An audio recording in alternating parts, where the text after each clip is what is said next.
Is the universe twice as old as we thought? Current estimates suggest that the Big Bang occurred 13.8 billion years ago. But today, on Into the Impossible, we're joined by Rajendra Gupta, a luminary in the field of cosmology who claims that the universe is actually 26.7 billion years old. That's almost twice as old as the current model suggests, so naturally, this claim catapulted him straight into the headlines. We have to see if we go beyond what we are seeing today, if we still see the galaxies at higher Z, higher redshift, then we have additional problem.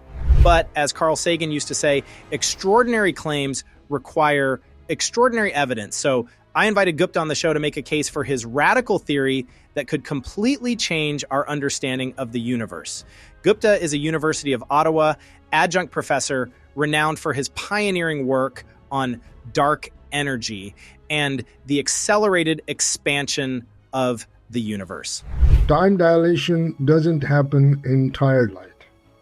Time dilation happens only in expanding universe. So without further ado, let's jump right in to an expansive conversation. Anyway, Rajendra, you're supposed to be here in person. There were horrible events on UCSD's campus, that anti-Israel protesters getting arrested.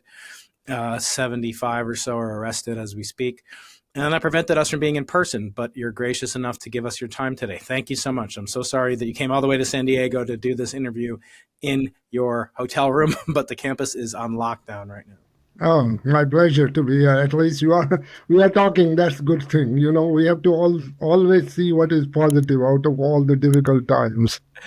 It is. And you're one of the most requested guests recently on the podcast. I'm so glad that we got a chance to have this conversation. And we're going to start. Usually we start off when we have an author on discussing his or her book. We show the book and we say, we're going to judge the book by its cover. I printed out this paper and I want you to tell us the title, what was behind the title of the paper. There's no artwork, there's no cover dust jacket, but it's called Testing CCC plus TL, Cosmology with Observed Baryon Acoustic Oscillation Features. And in the acknowledgments, I was delighted to see my name acknowledged as well.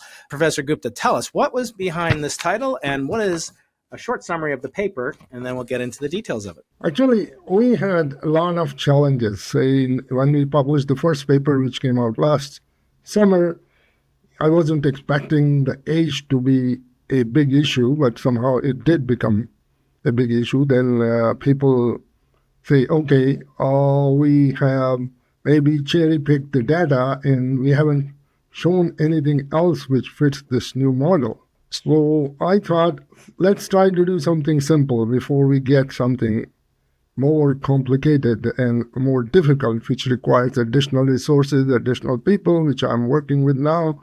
But this kind of thing is fairly simple. For example, the sound horizon. So we said, okay, let's try to test the model with the sound horizon. And sound horizon is the disturbance in the early universe which propagates until the recombination time of the creation of atoms in the universe from plasma. So that is the time which is observed directly, was observed by Planck, as an angular size. It is not a physical size, it's the angular size. So we say, okay, angular size we are measuring. Forget about physical size. They say it is 130 kiloparsec or something. No, it's the angle which we measure. So we took that angle and we try to calculate that angle with our approach. And we say, okay, it matched very well with that. That was very nice without any time of tweaking, except slightly, which is required. For example, the variation of the constant itself, we are defining it with single parameter, and that has slightly evolved, as if you might say, but we didn't have to change Hubble constant, we just had to change this thing slightly, about 5%, in order to fit that data, which should be expected. Then we said, all right, this is essentially a baryonic acoustic oscillation feature in the early universe. Now, same thing now exists in the late universe in the form of galaxy distribution. The correlation between the galaxy distribution, so 2-point correlation, for example. So he said, okay, let's try to test it with that. So there was some data available at different z values. So I said, let's try to fit that too. And it fitted very well, and it gave exactly the same parameter, which almost exactly within the error bars of the, or within the uncertainty you might see, we get the same result. So this gave us some more confidence that the model is indeed reasonably good to put additional resources to study it further. When my audience wants to know what is CCC, changing coupling constants, why should they believe that that's true? What evidence, just from physics, not from astronomy, astrophysics, not from fitting data to a model as you do? So a skeptical person who's doubtful about changing constants, we have limits on the variation of the fine structure constant and other things. Why should he or she listening have any confidence that any other constants could be changing with time? That's a very good point. And this is what we have, it has been studied quite a bit, especially for gravitational constant after Dirac in 1937 predicted its variation based on his large number hypothesis. And since then, a lot of people have tried to measure it. But I had read a paper written by Philip Ozan some time ago, I think in 2010 or even earlier, in which he mentions if one constant varies, firstly, he said dimensional constants shouldn't be varying. But if one varies, then others will also vary, so we can't ignore their variation. This gave me an idea that, okay, maybe we should consider not the variation of one only, but multiple constants which are involved. But why should they be varying? If it is not arbitrary, we can assume. I then looked into what is the physics behind it. The physics behind is that came from, say, if you have an exploding star like supernovae. How does it explode? When it explodes, then different energies are converted into each other. Like nuclear energy is there, and then thermal energy, photons are radiated. All these things happen at that time, and you cannot change, say, gravitational energy while ignoring the change in others. So when you try to do local energy conservation, when you apply a local energy conservation on it, you get a relationship in that. There's not that you can just allow G to be varying, others have to vary, and they are then correlated through a single dimensionless function. If one varies, then other have to be vary too. I don't say, this kind of analysis doesn't say that they vary. All it says is if they vary, they have to vary in a certain way. There has to be correlation. When that correlation came, then we say, okay, if we have to apply this kind of thing, we have to apply it for all the constants. That's what the physics is behind it. So when we look at the universe, a lot of the criticism that you have faced for these papers is that, Rajendra, there's too many free parameters. But, and this is very important for my viewers, because most of my viewers, Rajendra, are young people in science or older people in science. They're scientists. Some are developing their abilities and learning more about being a good scientist. So it's important to recognize when a scientist is doing good work. And I want to highlight what you say. You say quite frequently that we have to be careful to attack a model before we understand it. And I think that's very commendable. And so you pointed out many times that this is actually true of the standard lambda CDM model as well. So can you take us through, if you were looking at standard lambda CDM, and then you're looking at CCC plus tired light, which we still have to get into, which is more simple in the Occam's razor perspective? Are they identical? Do they have the same number of free parameters? Which is more preferable from the economy of physical assumptions that must go into it? I think that's another very good concern people have. Firstly, both the models have exactly the same number of free parameters. two. Okay. In the case of lambda CDM model, there's the Hubble constant. In the second constant is the lambda itself. They are the two constants.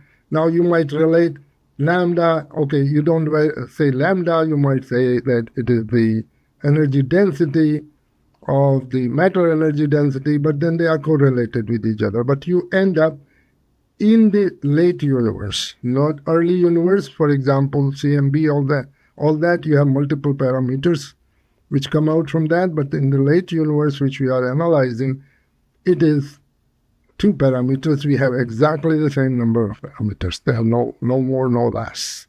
But in terms of which one is simpler, yes, I think lambda CDM is definitely simpler to use. Let's get into tired light. What is tired light? We heard a lot, and I've had a lot of online, kind of back and forth with Eric Lerner. I have not actually met him or conversed with him yet, and maybe I will, maybe I won't. But it's important to make a distinction between you and what he does, because I think he has been publishing sort of the similar features and claims against the Big Bang. The Big Bang never happened since 1990, since the original Hubble, telescope was launched and the first results came in, and he's never updated his theory, even as a wealth of information came in. It completely ignored the findings of COBE DMR, then later WMAP, then later Planck, and it is completely incompatible with Barrett acoustic oscillations, his model. But his model uses tired light as well, but there's a big difference. Your model assumes there was a Big Bang, effectively that the universe is expanding, whereas he repudiates that notion. Tell me, how do you describe a model of tired light, and what features does it have in common with Mr. Lerner and what differences does it have in your conception? My thinking is that the two can coexist. And I had this idea right from very long time that there's no need for either expansion or the tired light. They can simultaneously exist. One good thing is that because both are traveling exactly the same distance, whether light gets tired or it loses energy through the expansion, they are still due to the same distance they are traveling. So when you equate that distance for the two, you eliminate extra parameter. Most people think that since I am bringing another form of redshift, there must be another three parameter. No, it's not there. This is one, and moreover, as I will discuss later today in the talk I'm going to give at your place, I'm going to show that the contribution of tired light in early universe is extremely small.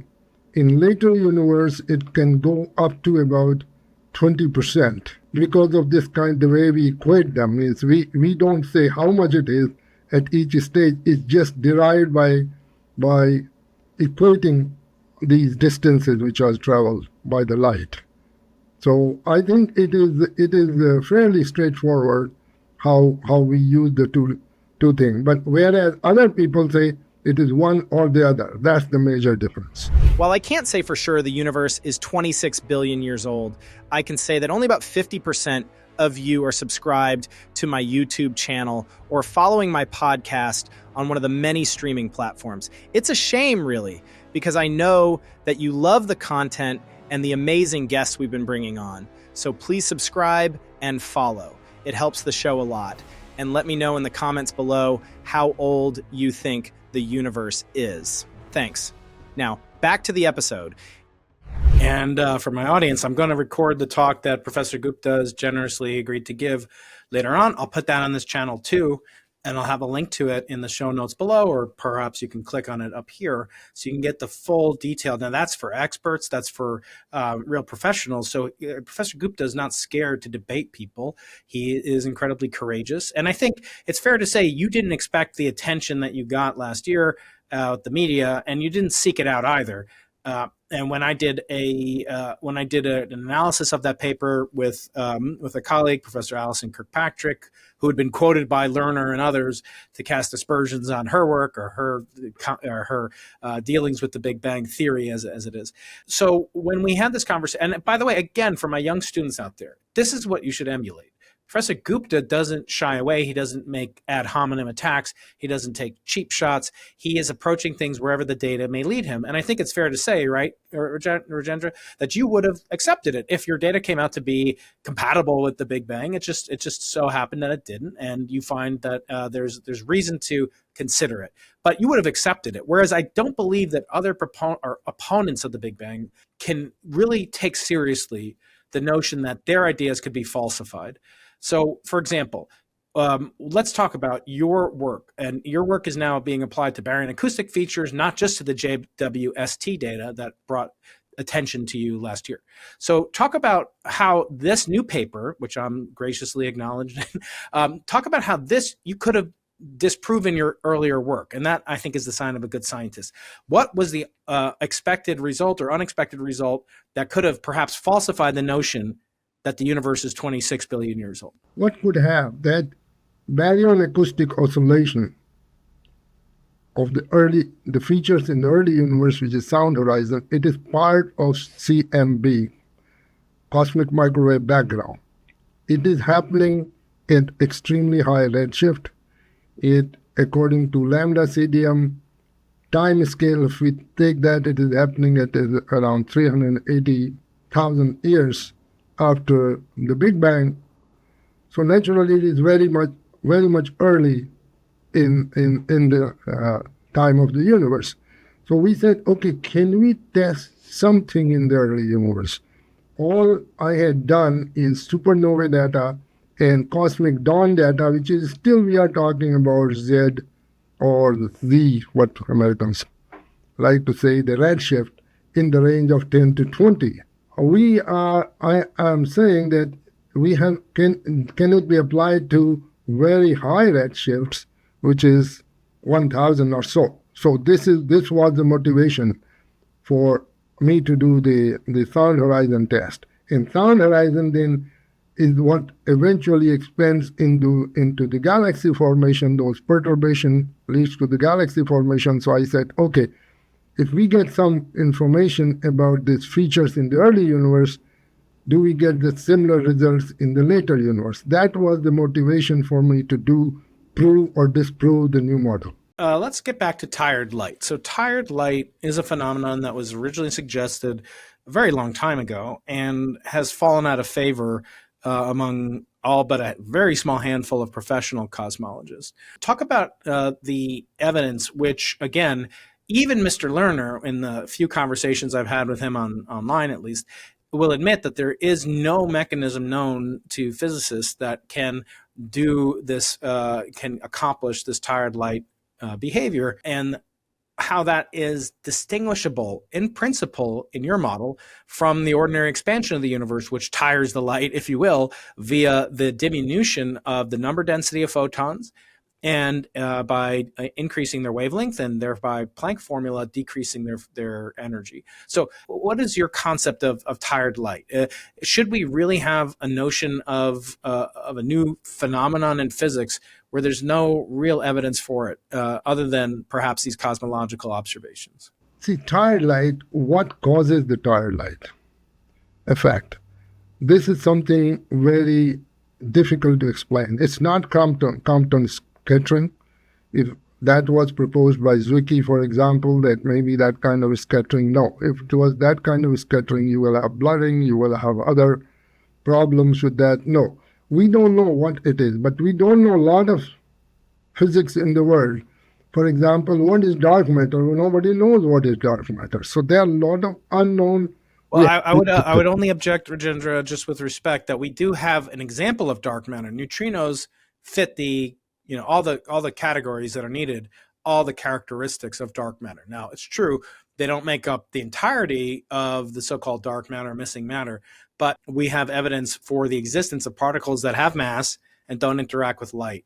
So I would say that would not be the only. I would say dark energy might be even more appropriate than dark matter. But again, we look to the universe for evidence. But in principle, it should be possible to do a test and discover tired light even in a laboratory setting. So, and to my knowledge, that hasn't been done. Even though we can get to sub-femtosecond precision on laser cooling of atoms to measure energy transition. So, At any rate, I wouldn't use dark matter because, as I say, neutrinos exist. But what about so besides the dark matter, that's like saying, well, your model is not good. You have but mine also may not be good. So, is there any way that we could prove or falsify tired light, in your opinion? Yes. Actually, this is one thing which I sent, the next paper which I had sent, our friend Ethan Wishniak, he is the editor of APJ, chief editor. He wrote to me and asked me the same question. And the answer to that is yes. There is what you call the time dilation effect. Time dilation doesn't happen in tired light. Time dilation happens only in expanding universe. So there is data which shows the time dilation, and there are uncertainties in there. So I produced certain fits to that thing, and it turns out tired light alone doesn't fit that bill. So tired light is out. But the tired light plus the covariant constant CCC plus TL, what we call the model, it doesn't, this data does not falsify it. But if these uncertainties in that data can be improved, then it might be possible to show which one is better, whether tired light can at all be included. Because tired light, as I said, I'm including it. It comes out in a very small quantity when it is put in naturally. As I said, it is not because I'm trying to artificially add additional parameter to really add the tired light. It is naturally by comparing the distance traveled. Let's get into which of the following types of evidence you think is more concerning. There's a so-called impossible early galaxies problem, and that was related to your work on JWST. Again, I have to keep extolling what you do, Rajendra. I'm a big fan of what you do, even though I don't agree with you, but that's the nature of science. We can be friends and we can talk and we can share ideas. Even though we may have different predilections and opinions, we're not entitled to our own facts. So it's really a delight to talk to a scientist such as yourself. Now, the early impossible galaxies. Well, this podcast is called Into the Impossible, and that comes from Sir Arthur C. Clarke, who said the only way of knowing the limits of the possible is to go into the impossible. Eleanor Roosevelt said the word impossible has the phrase "I'm possible."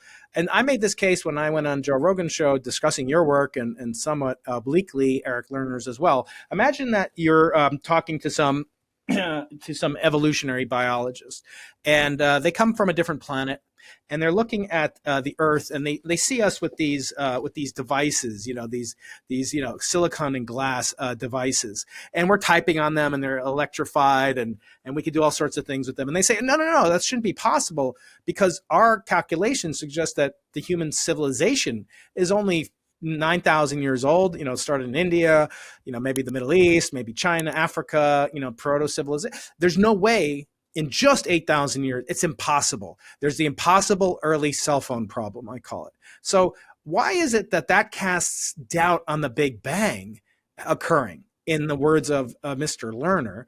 And does it for you? In other words, isn't that just a failure to maybe match observations or expectations of our galaxy formation model having nothing to do with the origin of the universe? It's like saying, because we have cell phones, the Earth has to be 20 billion years old because it would take that much time to evolve creatures. So to me, the impossible early galaxies problem is not a problem for the Big Bang. It may be for galaxy formation, but it's not for the Big Bang. Where do you come down? Do you believe these galaxies present a problem for the Big Bang itself? Actually, I don't see it. I see a lot of authors presenting that kind of problem and saying, oh, there's no way these galaxies can be formed in such a small time. And a whole lot of papers are there on that. So I just said, okay, let us see if there could be another way to resolve this problem. I came across a paper which resolved this problem just simply by tired light. And I said, no, that is not possible because I know tired light can resolve that problem, but it cannot resolve so many other problems which are there. So then it came to my mind, what if we combine the two? This is where the combination of two, which I had tried before several years ago, but that was not really leading anywhere. But eventually, when this information came, and so many people were making noises about the impossible early galaxy problem, then I got in there, and maybe there is an explanation I can suggest by including twilight. So I don't see this to be a cell phone effect, as you said, impossible cell phone effect. Yes, you are right. If you see that even 100 years ago, we couldn't have dreamed about this kind of thing, or 60, 70 years ago, we couldn't have dreamed about this kind of thing which we are seeing today. So yes, that galaxies perhaps could be formed by some method very rapidly. Yeah.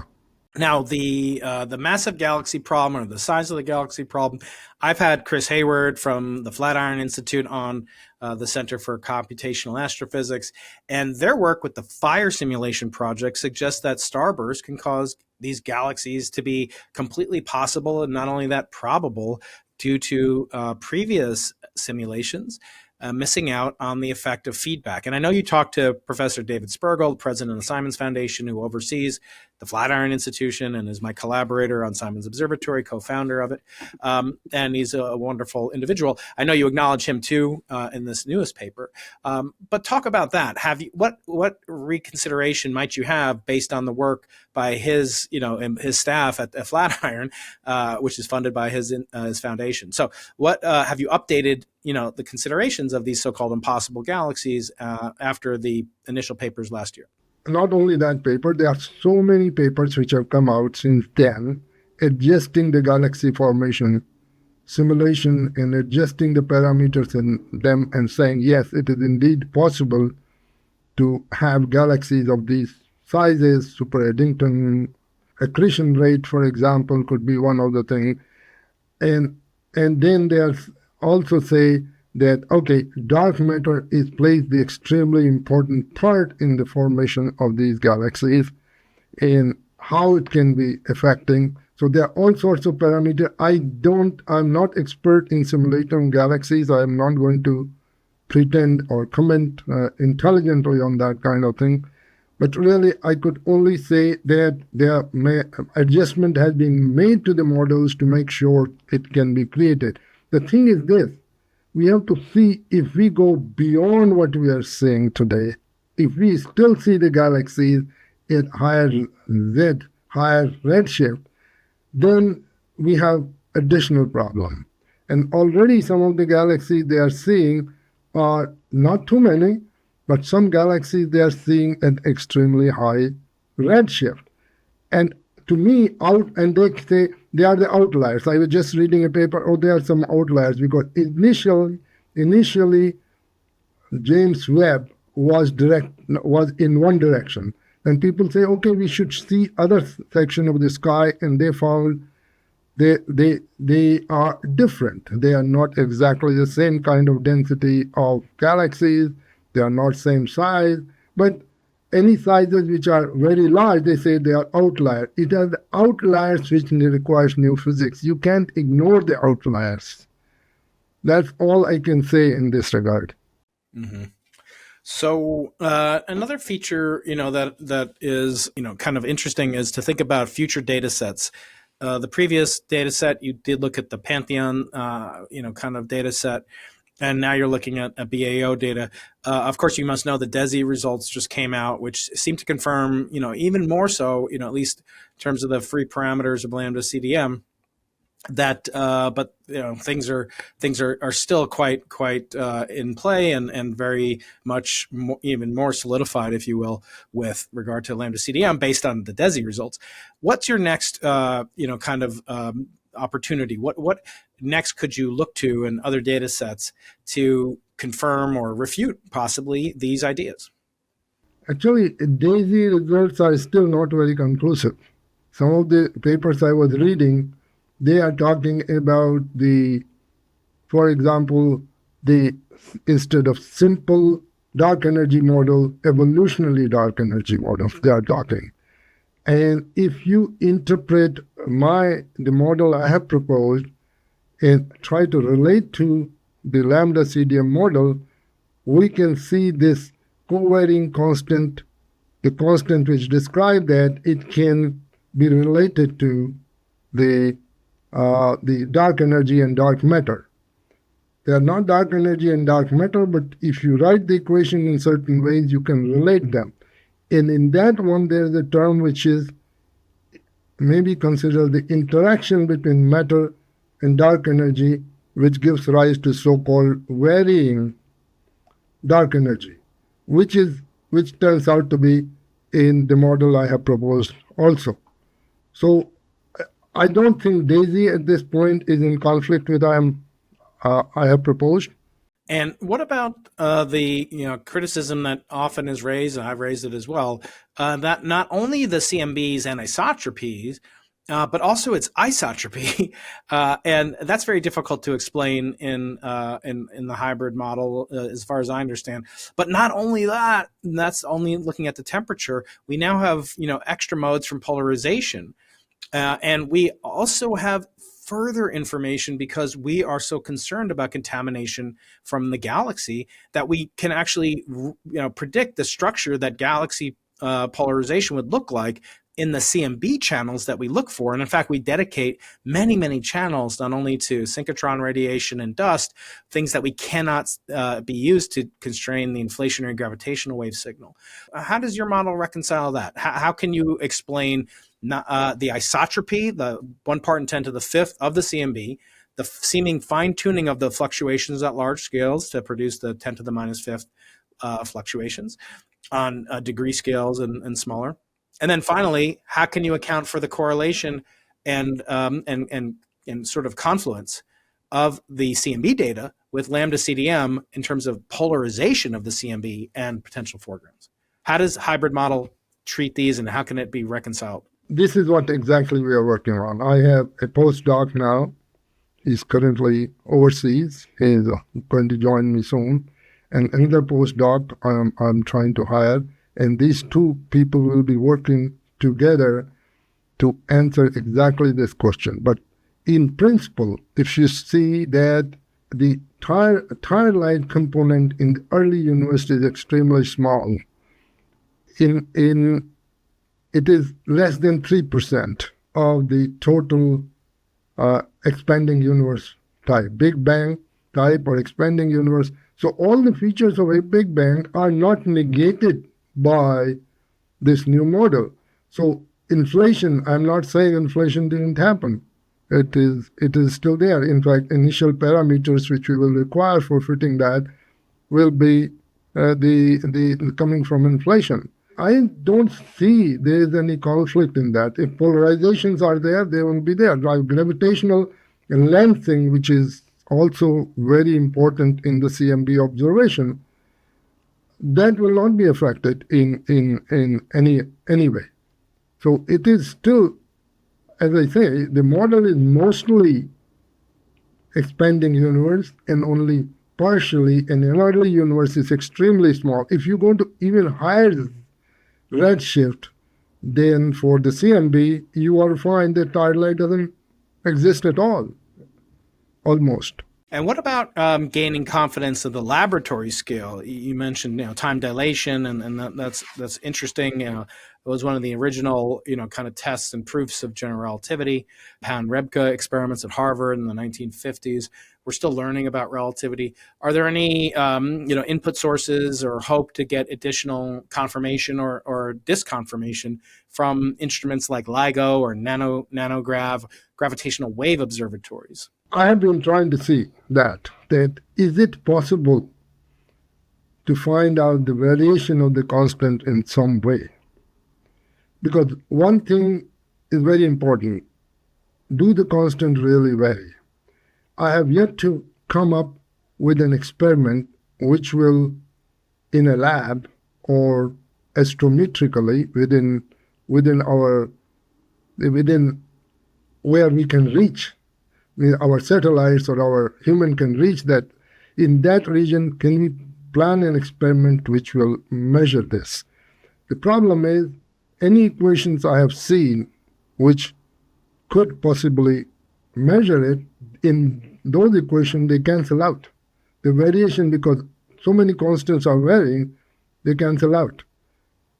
And so we'll have to design an experiment in which they don't directly cancel out. In this, any talk I give anywhere, I put this challenge to the people: come up with an experiment where we can definitely see it. Oklo experiment doesn't do it. Oklo experiment, people say, that's nuclear reactor, natural reactor that can do. But that is alpha. Alpha in our case is dimensionless. That does not vary. Actually, interestingly, I can say how they vary, these constants, is the length dimension. If you see a constant in it has multiple dimensions. For example, we say L, M, and T.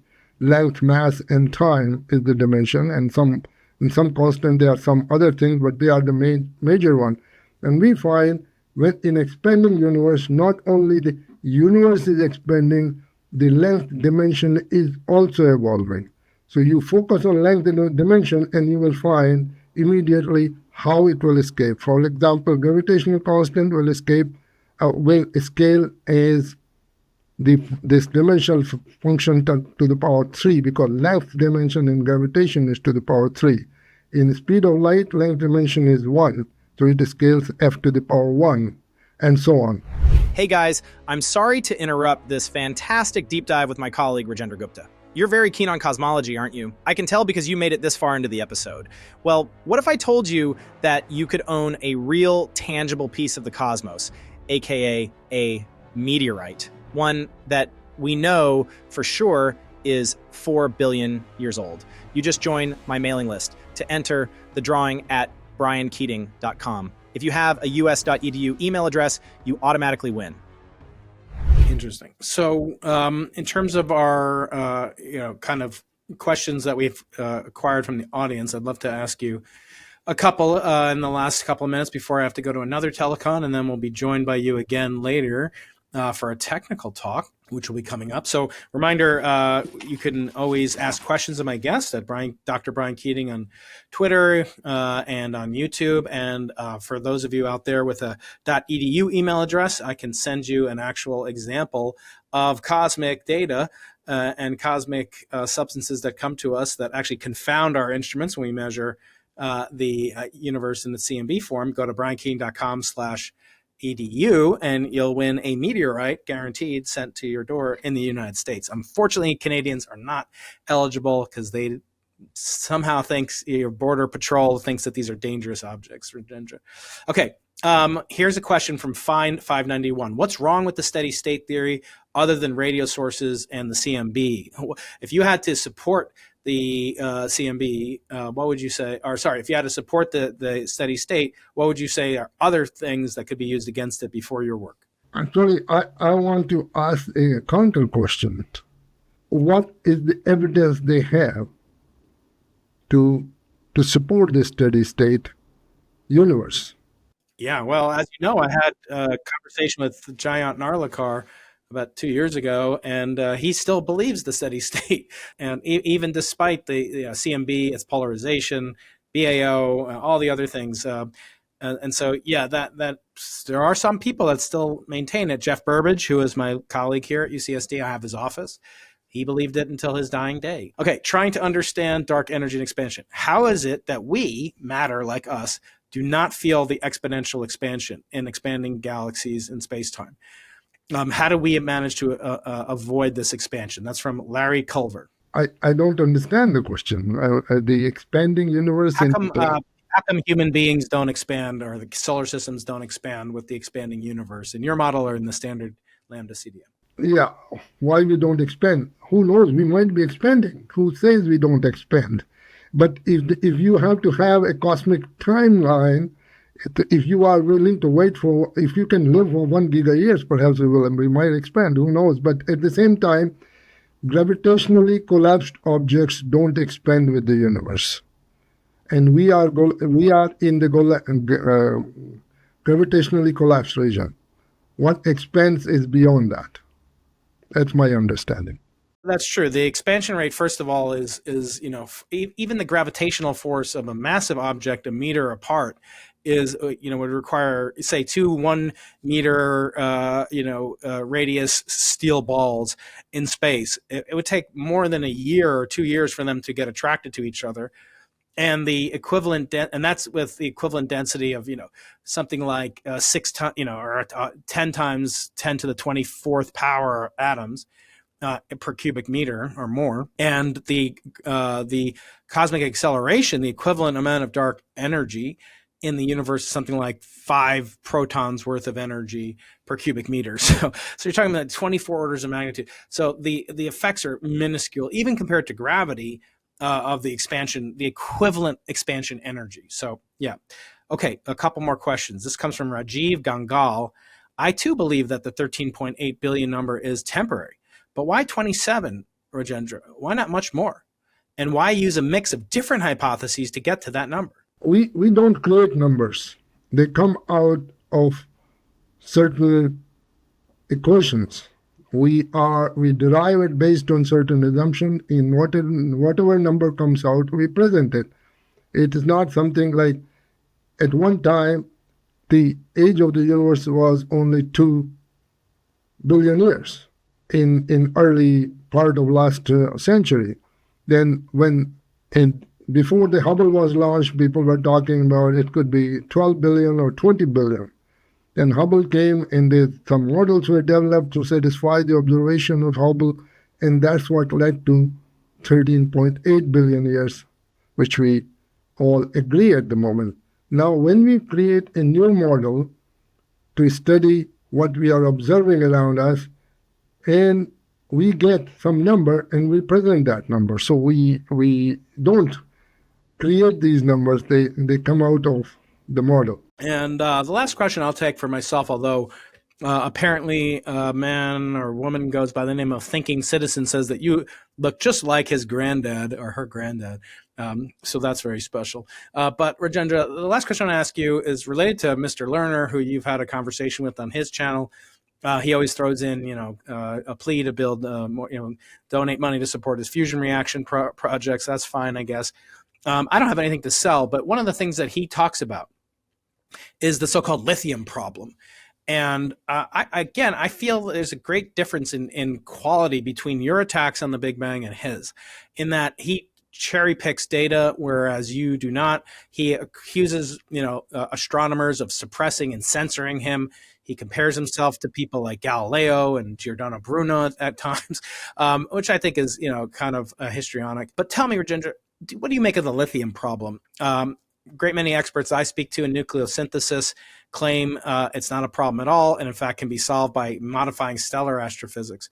Why is it that these stellar processes and the galactic processes get so much attention from people like Mr. Lerner when they're trying to attack the Big Bang, which occurs in your model as well as the one that I support, or at least believe is supported by data? I don't like to talk about faith.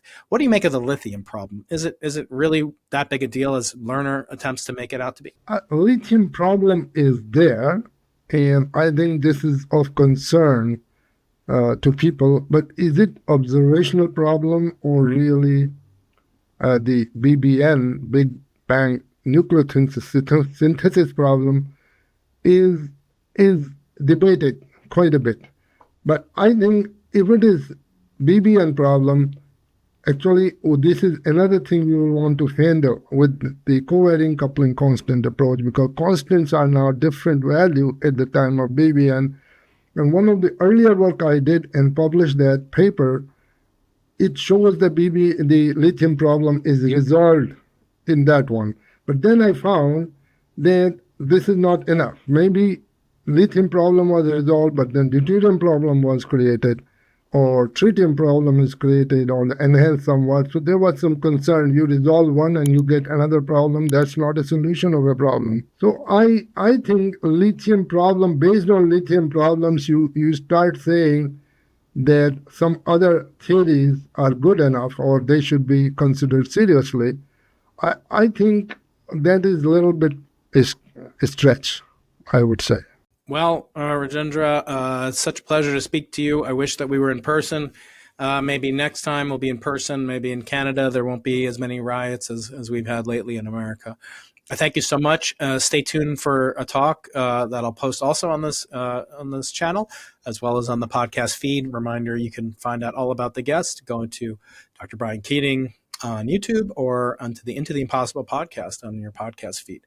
Rajendra, thank you so much. Thank you very much, Brian, for inviting me on this podcast. Thank you. If you watch to the end, I know you'll love my first interview with Gupta. And click here for a playlist of the best episodes from the past few weeks.